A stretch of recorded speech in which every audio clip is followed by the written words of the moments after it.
Good afternoon. This is a Devar Torah on Parashat Yitro, which is the fifth parsha of the book of Shmos, the second book of the Chumash. This parsha, in terms of verses, is very small. It's one of the shorter parshas. It has only 72 verses, which is significant in itself because the number 72 represents one of the names of versions of the name Yud-Kei Vav-Kei, the name with which Hashem created the universe. And it is no coincidence, therefore, that it is 72 verses, because this is the week of Matan Torah, when the Jewish people agree to accept Hashem's Torah, and Hashem descends to Har Sinai, and the Aseros Dibros, what's been translated as the Ten Commandments, though there's actually more mitzvahs than 10 in it. And this is the final culmination and nationhood of the Jewish people. They have arisen from the 50th level of Tumah, impurity, to they are now at the level where they can actually receive the Torah 49 days.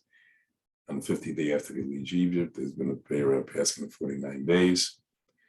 Now, at the beginning of the Parsha, it mentions the following, that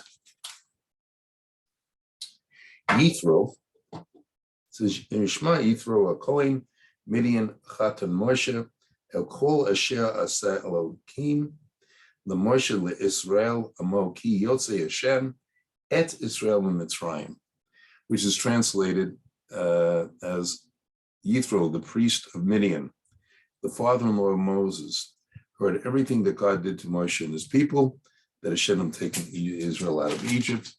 Now, why does it mention he's a Kohen? He could have just said he was the father-in-law of Moshe, was teaching a very significant lesson. While he was the priest of Midian, he had been an observer of every type of avodah zorah, idol worship there was, yet now he comes to a recognition of Hashem as one God, and that Hashem is greater than all the so-called other gods. Why was he? The other reason Yitro was coming, he was to bring back Zipporah and Moshe's two sons, who were sent to Midian at the time of the plagues, because Moshe was worried for their safety, concerned for their safety. And Yitro then observes the Moshe Rabbeinu doing the following. The Jewish people are being standing before Moshe Rabbeinu from morning until night, so that they can hear what Hashem's decision is going to be in their various disputes, legal disputes that are coming up. And Yitro tells Moshe, this is not good what you're doing. It's standing there from morning to night, sitting there morning and night. It's not good for you, and it's not good for the Jewish people. And he says, here's what you need to do. You need to set up a set of judges. First of all, to be judges of the thousands, which meant to be 600 judges. For less serious cases, there was judges of the hundreds, which means there was going to have to be 6,000 judges. And then there was going to be judges of the 50, judges of the 10, which means for every 10 families, there'd be a lower level judge, which in reflection shows the Jewish people being extremely litigious. The Jewish people then would have a much better system where they wouldn't have to stand in front of Moshe. But how is it that Yitro could notice this, but Moshe didn't notice it? Aaron didn't notice it. The 70 Zakanim, there were many other wise people in the Jewish nation. Why didn't they any recognize it? Because in the aspect of litigation, so to speak, They weren't coming to Moshe just to hear what Hashem's truth and his laws were. What they were really coming to do was they were more interested in winning or losing whatever property or dispute they were claiming. And Yitro, being from the other nations, recognized in this way the Jewish people hadn't evolved from being like the other nations and were more interested in the litigation than Hashem's words. And this system was a better system. The greatest law, the most difficult decisions that needed to be made that none of the other judges could handle came to Moshe when he either gave the decision himself or in a few rare cases, he consulted Hashem and Hashem told him what the laws were. Those occasions were few and far between, but they did occur. Yitro then leaves after accepting, in effect, becoming part of the Jewish people. Moshe then goes up to Har Sinai, top of Har Sinai, to speak with Hashem. Here's the voice of Hashem, who then says, L'chodesh Shlishi, L'teitzi b'nei Yisrael, Mitzrayim, B'yom hazeh, Kamidbar Sinai, and then continues in verse 3.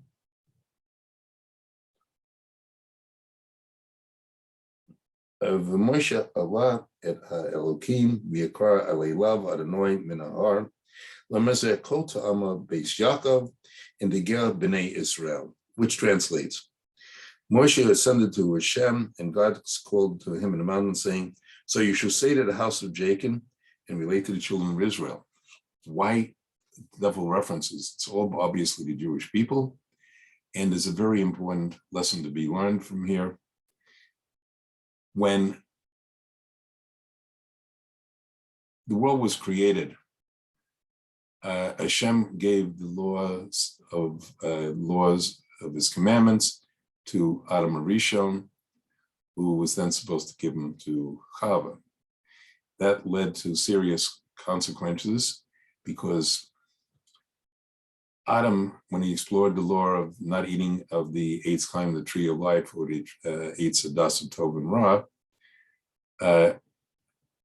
Chava had not heard it directly from Hashem, and unfortunately, Adam Arishon embroidered it because he said, not only can't you eat from the fruit or from the tree, those days you had edible trees, you could not eat, he said you could not touch the tree. This was one of the tricks the snake used in convincing Chava to eat from the tree because he pushed her against the tree.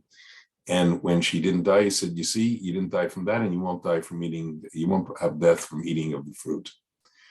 And she then gave a piece of the fruit to Adam, resulting in the expulsion of both of them from Garden Eden. And the whole course of the human race took a decidedly different turn than it would have if the Jewish people, if the nation, if Adam and Chava, had not eaten from that fruit. He would have never left Gan Eden. In any event, the use of the double language, house of Yaakov, is referring to the women, Jewish women. And this time, Hashem made sure that the Jewish women were well aware of what they were accepting, and it was being related directly from God to Moshe, through Moshe to the women.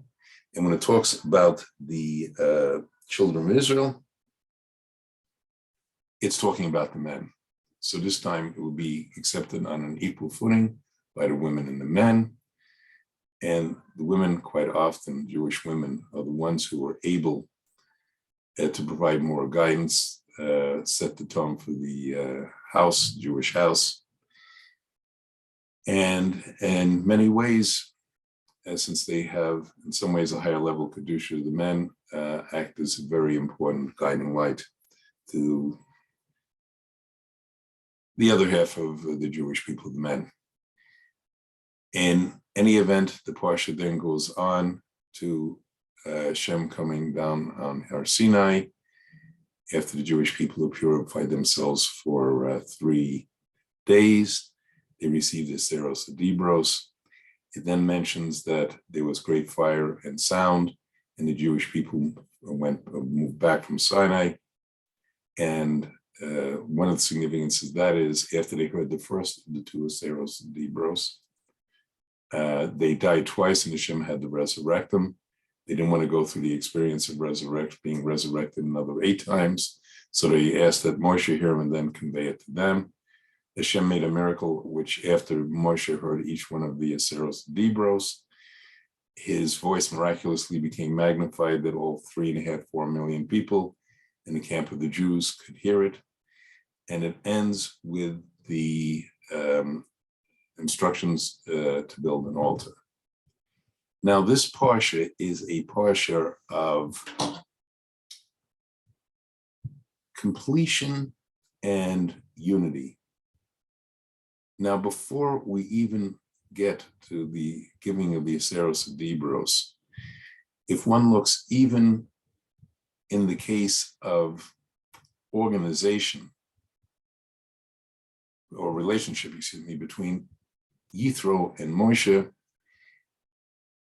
Yitro and Moshe are Gilgulim of earlier people in the Chumash. Specifically, Moshe is a descendant of Hevel or Abel, and Gilgal, actually, not descendant, Gilgal, another lifetime. And Yitro was a Gilgal of Cain or Cain. Now, when they were one of the few people in the world, they were obviously very significant figures, and their souls provide the basis for a lot of other souls afterwards. And there was a dispute between Cain and Hevel.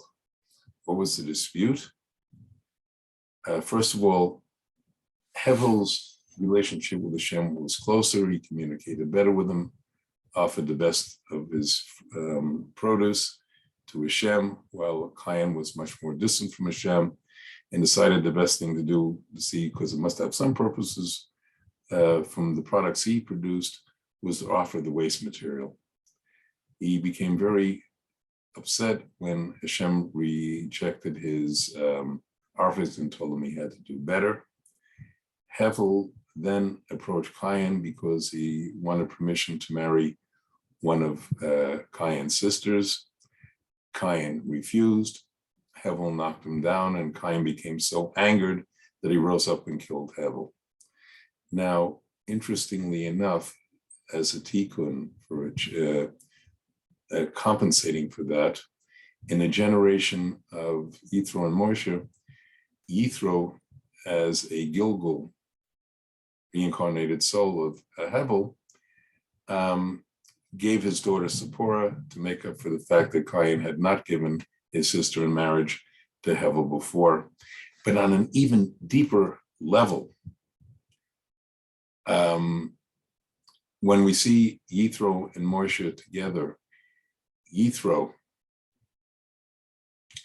had come to become part of the Jewish people, to recognize one Hashem, and had moved away from the ideas that he had at the time of being Cain. Now, this week's Parsha is a number of other levels of completion. When one looks at Maaseh Bereshis, the first word in the entire Chumash is Bereshit. Now it begins with a bet. When we get to the Aseros and Dibros, we're going to see that there is a letter. It starts with Anochi. It should be known. Now, what should be known? I'll discuss in a minute, but it starts with an Aleph. Now, Aleph is a very interesting letter. because the Aleph represents, if you look at it as it's written in the Torah, it's made up of two yuds, and in between a slanted line, which is a vav. If one takes note, the gematria of it is 26, which is the name Yud Kei Vav Kei, the name with which Hashem used to create the entire universe, both the upper and the lower worlds. And the first Yud is reflection of Hashem's presence below in our world.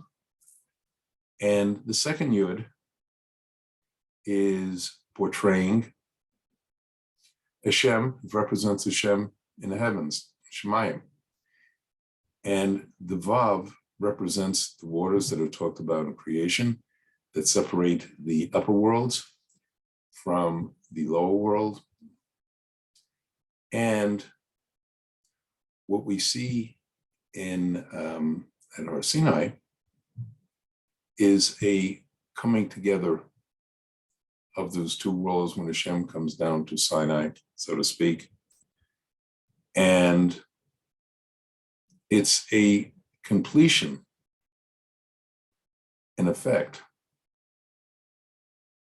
of creation with this unity, because at the time of Matan Torah, the Jews were raised to such a high level that all their physical and emotional blemishes were eliminated. And they were effectively at the level of Adam and Chava before they ate from the Eitz Das, Tov, and Ra.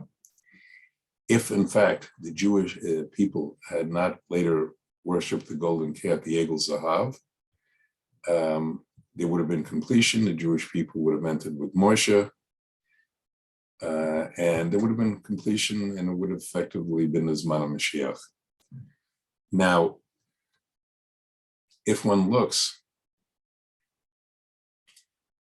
so therefore, there is a coming together of everything. Now, on another aspect, there is a direct correlation between Bereshit, the Maaseh Bereshit, the rating of the universe, and the Seros Adibros, direct relationship. And in fact, the Jewish people were the ultimate achievement and culmination. After 26 generations of there were 26 generations perfecting Adam, from Adam and Chava to the Jewish people received the Torah and received the Torah after they accepted it. Now, if one looks at Bereshit, the first pasuk, Bereshit Elokim et Hashemayim va'aretz, which means in the beginning of Hashem's creation of the heavens and the earth, we're seeing that is equivalent to Anoki Hashem. That time, as there were no recipients, there were no humans, the angels weren't created a second day. Hashem was creating in his own magnificence, his own glory. But when we get to the Seros Dibros, and so we're telling it, saying Hashem, let him be known, I am the one who brought the Jewish people out of Egypt, out of the house of bondage and slavery. That was the ultimate creation, because now this is not only known to the Jewish people, the world becomes aware of this also. And what was the ultimate purpose of the whole creation? It was the last 10th saying with which Hashem created the world was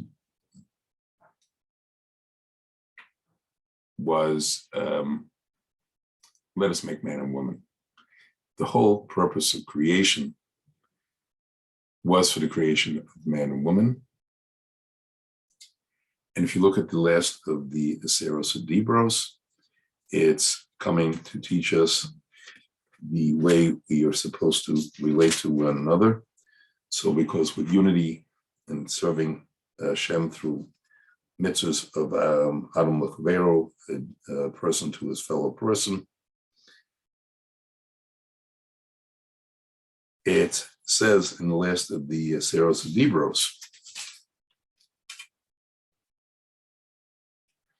you shall not covet your fellow's house, you shall not covet your fellow's wife, his manservant, his maidservant, his ox, his donkey, nor anything that belongs to your fellow. Now, that ultimately is the code only if one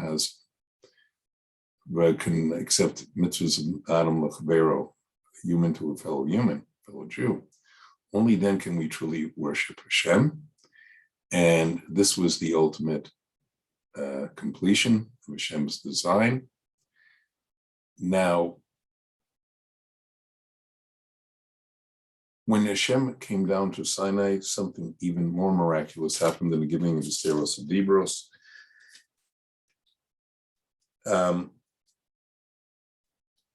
When Moshe is commenting on it in Sefer Devarim, chapter 4, Parashat 35, it says, Ata haresa lade'as ki Adonai hu Elokim em od milvado, and which is translated, from heaven he caused you to hear his voice in order to teach you, and on earth he showed you his great fire, and you heard his words. And what was that coming to teach us in Parashat 35? You have been shown in order to know that Hashem, he is God, there is none beside him. Atar v'yesa das ki Hashem Adonai hu Elohim, ein od milvado. Rashi on the spot explains that all the 7 worlds above, in the 7 worlds below, all came together at Har Sinai.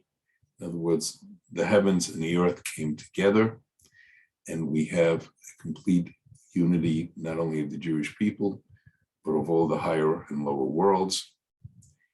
And again, we have the concept of completion and unity. Now, from this, all of this, what are we supposed to derive? Is that the more we observe Hashem's Torah and mitzvahs, the closer we are to elevating ourselves and elevating the world and perfecting it. May everybody in this Shabbat of Matan Torah understand this, fully accept it, and may we all grow from higher and higher as the year opens up and develops. Shabbat Shalom and good Shabbos.